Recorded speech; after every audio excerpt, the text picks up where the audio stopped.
Morning students, class 12-এর পর যারা একটু বিচার বিবেচনা না করে জাস্ট গ্র্যাজুয়েশন করতে হবে এইভাবে যে কোনো একটা কোর্স নিয়ে নেয় এবং আলটিমেটলি গ্র্যাজুয়েশন কমপ্লিট করে, তাদের অনেকেরই এমন অবস্থা হয়ে যায় যেন সেই দিশাহীন জাহাজের মতো।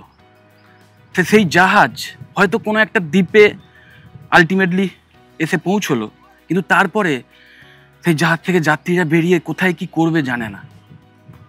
ঠিক সেইভাবেই আমি দেখেছি যারা ওই ক্লাস 12-এর এক্সাম হলো এবং তারপরে একটু রিসার্চ করে একটু বিচার বিবেচনা করে নিচের ইন্টারেস্ট কোথায় আছে, কোথায় প্যাশন আছে, সেই ওয়াইজ কোথায় কোথায় ভালো চাকরি পাওয়া যেতে পারে নিজের ইন্টারেস্টের উপরে, এবং সেই চাকরি পাওয়ার জন্য কোনো ভালো কি প্রফেশনাল কোর্সেস আছে, এই সমস্ত ডিসিশন নিয়ে যারা গ্র্যাজুয়েশন করে তাদের ব্যাপারটা অনেক সিকিউর থাকে। তাদের একটা গোল থাকে, আগে থেকে পাথটা সেট করা থাকে যে আমি এই কোর্স করব, এই কোর্স থেকে এই স্কিল শিখবো, শেখার পরে পার্টিকুলার এই ইন্ডাস্ট্রিতে চাকরির জন্য আমি অ্যাপ্লাই করব। বা এমন কলেজ থেকে আমি করছি যে কলেজে অলরেডি প্লেসমেন্ট ড্রাইভের আয়োজন হয়, কোম্পানি আসে এবং তার জন্য আমি প্রিপারেশান নিয়েছি, কোম্পানি এসে ইন্টারভিউ এর ব্যবস্থা করবে এবং তার মাধ্যমে আমি সেখানে চাকরি পেয়ে যাব।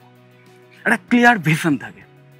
সেটা যারা করে না গ্র্যাজুয়েশন লেভেলে অ্যাডমিশান নেওয়ার ক্ষেত্রে, তাদের অবস্থা কিন্তু এইরকম। মানে গ্র্যাজুয়েশন হয়ে গেল, হাতে ডিগ্রি চলে এলো, bachelor of arts, bachelor of commerce অথবা ব্যাচেলার অফ সায়েন্স, হয়তো কোনো একটা স্পেসিফিক বিষয়ে অনার্স নিয়ে, তাও তারপরে আলটিমেটলি কোথায় চাকরি খুঁজবে, কি চাকরি করবে, এবং নিজেও কনফিডেন্সের অভাবে ভোগে অনেকে যে আমি তো অনেক কিছু শিখেছি, হ্যাঁ শিখেছি অনেক কিছু, অনেক নলেজ হয়তো এসছে, 4টে বছর পড়াশুনো করেছি বা 3টে বছর কম্পিউটারে গ্র্যাজুয়েশন কোর্স করেছি, কিছু তো শিখেছি, কিছু তো নলেজ আছে, তো সেইগুলো ইউজ করে কি করে মানি জেনারেট করতে হয়, কি করে চাকরি পেতে হয় সেটা জানি না। তো এটা কিন্তু খুব ক্রিটিক্যাল একটা অবস্থা এবং আমাদের ভারতবর্ষের ম্যাক্সিমাম স্টুডেন্টদের কিন্তু এমনটাই অবস্থা। এখন আস্তে আস্তে সিনারিও চেঞ্জ হচ্ছে, স্টুডেন্টরা অনেক প্রফেশনাল হচ্ছে। এবং আর একটা ভালো ব্যাপার আমি বলবো, যেটা হচ্ছে গ্র্যাজুয়েশনের পরেও আজকের আর একটা গোল্ডেন অপরচুনিটিস বলতে পারো এসে গেছে, সেটা হচ্ছে যে এমন বেশ কিছু কোর্সেস এসে গেছে মাস্টার্স প্রোগ্রাম হিসেবে, যার মাধ্যমে গ্র্যাজুয়েশন অবধি কেউ যদি একটা গোল সেট করে পড়াশোনা নাও করে, তাও গ্র্যাজুয়েশনের পরে পার্টিকুলার কোনো একটা মাস্টার্স ডিগ্রি কোর্স করার পর দুর্দান্ত চাকরির অফার পেতে পারে, এবং সেটা কিনা একদম সেই যে কলেজ থেকে করছে সেই কলেজের প্লেসমেন্ট ড্রাইভের মাধ্যমে। এবং সেই কোর্সটাও এমনভাবে ডিজাইন করা আছে যে পার্টিকুলার কোনো স্পেশালাইজেশন ওয়াইজ বা কোনো একটা পার্টিকুলার বিষয়ে অনেক ইনডেপথে নলেজ দিয়ে দেওয়া হয়, যাতে যুগোপযোগী স্কিলস যাতে বিল্ড হয়ে যেতে পারে বিভিন্ন ইন্ডাস্ট্রিতে কাজ করার ক্ষেত্রে। যদি আমাকে কেউ প্রশ্ন করে যে গ্র্যাজুয়েশনের পর বেস্ট অফ দ্য বেস্ট এমন টাইপের কোর্স কী আছে যে কোনো স্ট্রিম থেকে এসে স্টুডেন্টরা সেটা করবে এবং করার পর একটা চাকরি পাওয়ার সম্ভাবনা ভীষণ হাই, আমি বলবো প্রথম অপশান অবশ্যই MBA। হ্যাঁ অবশ্যই সেখানেও স্পেশালাইজেশনসটা বুদ্ধি করে চয়েস করতে হবে। বিজনেস অ্যানালিটিক্স অথবা মার্কেটিং, ফিনান্স, এগুলো ভীষণ হাই ডিম্যান্ডে, প্লাস হেলথ কেয়ার ম্যানেজমেন্ট এগুলো রয়েছে ভীষণ হাই ইন ডিম্যান্ড। ওকে, এছাড়াও আর একটা কোর্স রয়েছে MSc ইন মিডিয়া সায়েন্স, যেটাও কিন্তু দুর্দান্ত, মিডিয়া রিলেটেড জবের ক্ষেত্রে ভীষণ ভালো এবং যে কোনো স্ট্রিম থেকে এসে কাজের সুযোগ পাওয়া যায়। এবং শুধু মিডিয়া ইন্ডাস্ট্রি নয়, তার সাথে সাথে যেহেতু এই কোর্সের মধ্যে ডিজিটাল মার্কেটিংটাও ইনক্লুডেড আছে, সেহেতু এই কোর্স করার পর কিন্তু মোরলেস সমস্ত কোম্পানিতেই ভালো চাকরি পাওয়ার সম্ভাবনা থাকে। কিন্তু কেউ যদি ভাবে যে না আমি MBA টাইপেরই কোর্স করতে চাই কিন্তু পার্টিকুলার একটা সেক্টরকে টার্গেট করে, সেটা হচ্ছে হসপিটাল বা হেলথ কেয়ার, তাহলে MBA-র ক্ষেত্রে MBA in health care management রয়েছে। কিন্তু সেখানে একটু প্রবলেম অনেকেরই থাকে, যেটা হচ্ছে MBA ভীষণ প্রিমিয়াম একটি কোর্স, যে কারণে ম্যাক্সিমাম কলেজেই এই কোর্সের ফিজ অনেক হাই থাকে। ইভেন তোমরা জানো ক্যাটের মতো এক্সাম ক্র্যাক করার পরেও, ওই রকম একটা হাইলি কম্পিটিটিভ এক্সাম ক্র্যাক করার পরেও IIM কলেজগুলোতে অ্যাডমিশনের যদি সুযোগ পাও, সেক্ষেত্রেও 25 থেকে 30 লাখ টাকার মতো খরচ হয়, নিশ্চয়ই তোমরা জানো অ্যাভারেজ। অন্যান্য প্রাইভেট কলেজেও কিন্তু যথেষ্ট প্রিমিয়াম, মানে অনেকের ক্ষেত্রেই, বিশেষ করে গ্র্যাজুয়েশন কমপ্লিট করার পর একটা স্টুডেন্টের পক্ষে এত হিউজ অ্যামাউন্ট বেয়ার করা সম্ভব হয় না। ইভেন ভালো ভালো প্রাইভেট কলেজেও, Swami Vivekananda institute of management and computer সায়েন্সের মতো কলেজেও MBA করতে গেলে, যেখানে সবচেয়ে অ্যাফোর্ডেবল ফিজের বিনিময়ে আমি বলবো একটা কোয়ালিটি এডুকেশন প্রদান করা হয়, প্লাস ভালো প্লেসমেন্টের অ্যাসিস্ট্যান্স দেওয়া হয়, সেই কলেজেও MBA করতে গেলে কিন্তু 5.5 থেকে 6 লাখ টাকার মতো খরচ আছে। হ্যাঁ, স্কলারশিপ যারা পেতে পারো তাদের ক্ষেত্রে আরও অনেকটা কম হয়। যাই হোক, কিন্তু আরও অনেকে একটু আরও অন্যরকম অপশানস চায়, যে স্যার এতটা নয়, আমি আরও কমের মধ্যে করতে চাইছি, এবং এই হসপিটাল সেক্টরকে টার্গেট করে, হেলথ কেয়ার সেক্টরকে টার্গেট করে। কারণ এটা ঠিকই আগেও ছিল, আজ এখনও আছে বা ভবিষ্যতেও থাকবে, যে হেলথ কেয়ার ইন্ডাস্ট্রি তার কিন্তু গ্রোথ দিনকে দিন বাড়ছে এবং আরও ভবিষ্যতে বাড়বে। হেলথ কেয়ার ইন্ডাস্ট্রি অবশ্যই in future one of the most secure industry, যেখানে কর্মসংস্থান সেটার কখনোই খুব একটা স্কারসিটি আসবে না, এটা বলাই যায়। যে কারণে আমি তোমাদের বলবো, অবশ্যই তোমরা যদি কেউ এই হেলথ কেয়ার ইন্ডাস্ট্রিতে অ্যাডমিনিস্ট্রেটিভ পদে কাজ করতে চাও, ওকে, বা ম্যানেজারিয়াল পোস্টে গিয়ে কাজ করতে চাও, কিন্তু MBA মতো প্রিমিয়াম কোর্স করতে চাও না, তাদের জন্যে best of the best option হবে মাস্টার্স ইন হসপিটাল অ্যাডমিনিস্ট্রেশন অথবা masters in hospital management, MHA অথবা MHM। তো এই দুটো কোর্সই মোরাললেস সেম কাইন্ড অফ, মানে তাদের যে কারিকুলাম বলো, কোর্স স্ট্রাকচার বলো, দুটোই মাস্টার্স ডিগ্রি কোর্স, যেটাই নাও 2 বছরের কোর্স হবে, এবং 4টে সেমেস্টার, মানে প্রতি বছরে 2টো করে সেমেস্টার থাকবে।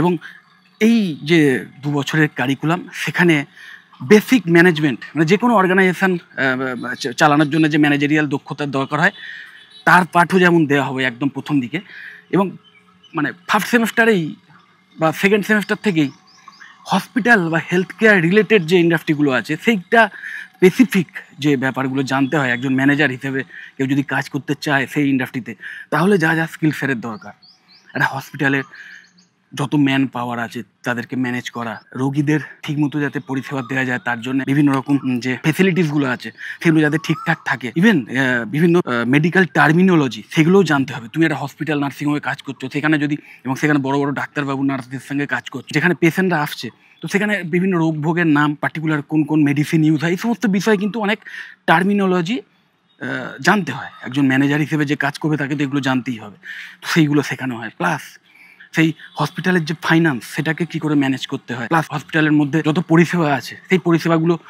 মার্কেটিং কি করে করতে হয়, কারণ মার্কেটিং এখন সব জায়গাতেই প্রয়োজন। নিশ্চয়ই জানো এখন হেলথ কেয়ার ডিপার্টমেন্টেও বা হেলথ কেয়ার ইন্ডাস্ট্রিতেও কম্পিটিশান এসে গেছে।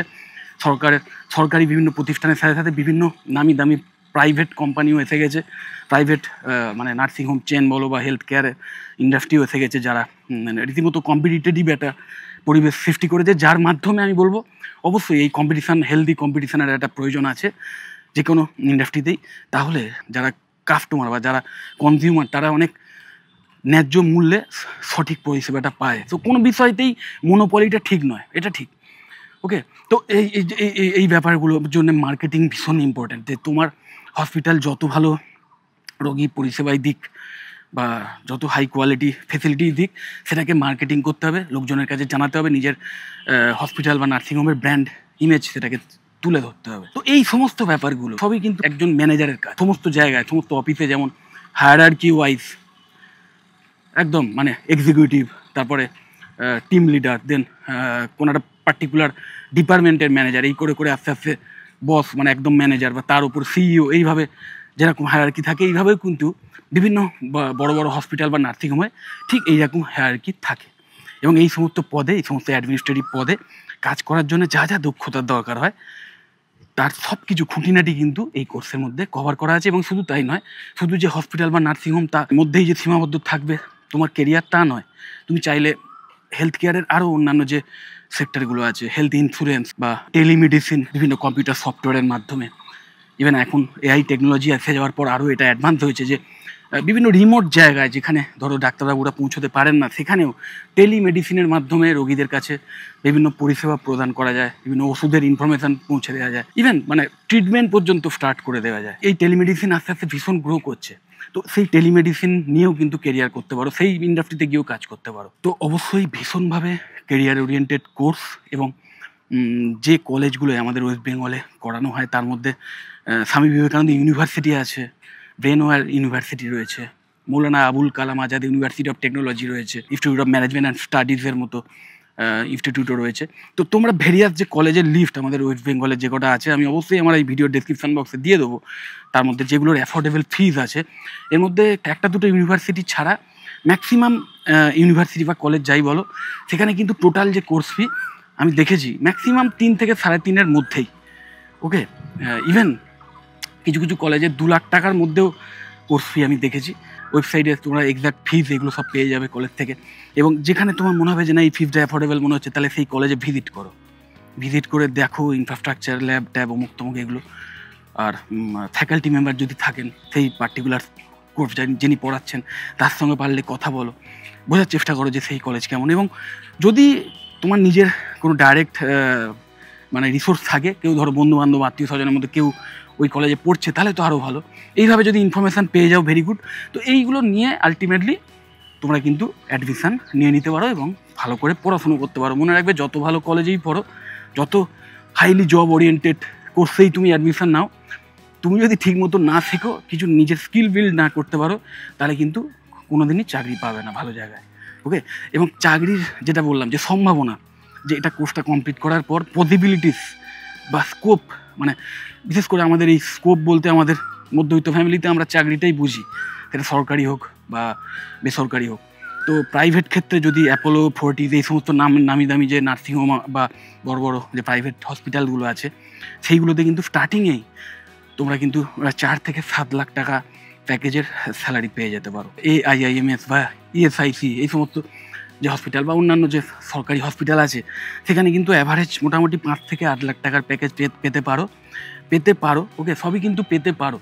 যাই হোক, এবং বিদেশে ভীষণ ডিম্যান্ড আছে, বিশেষ করে গালফ কান্ট্রি যেগুলো আছে, গালফ কান্ট্রি, অস্ট্রেলিয়া, কানাডা, বিভিন্ন দেশে কিন্তু এই পার্টিকুলার এই হসপিটাল ম্যানেজমেন্টের উপর স্কিল সেট থাকা ক্যান্ডিডেটদের ভীষণ ডিম্যান্ড। এবং এই মানে এমন একটা ইন্ডাস্ট্রি যেখানে কিন্তু ডিগ্রির ভীষণ ডিম্যান্ড। মাথায় রাখবে, যদি তোমার যতই নলেজ থাকুক, ধরো তোমার কোনো ডিগ্রি ছাড়াই তুমি একটা হসপিটালে দুর্দান্ত দক্ষতার সঙ্গে কাজ করেছো, কিন্তু সেই এক্সপিরিয়েন্সেরও খুব একটা ভ্যালু থাকবে না যদি তোমার পার্টিকুলার এই হসপিটাল ম্যানেজমেন্টের ওপর ডিগ্রি থাকে।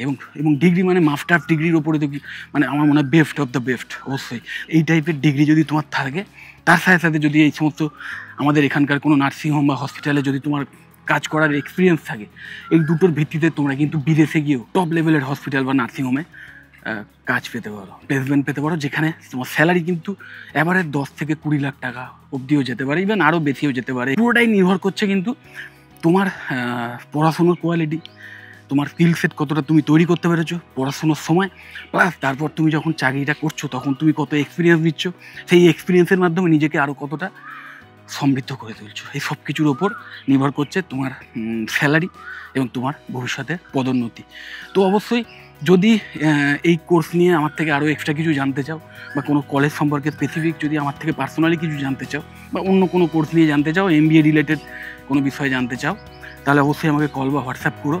আমি অবশ্যই তোমাদের কমপ্লিট ইনফরমেশান দিয়ে দেবো। যদি মনে হয় ভিডিওটা হেল্পফুল, অবশ্যই লাইক করো। চ্যানেলটা যদি সাবস্ক্রাইব না করে থাকে, একটু সাবস্ক্রাইব করো। ভিডিও যতটা ভালো শেয়ার।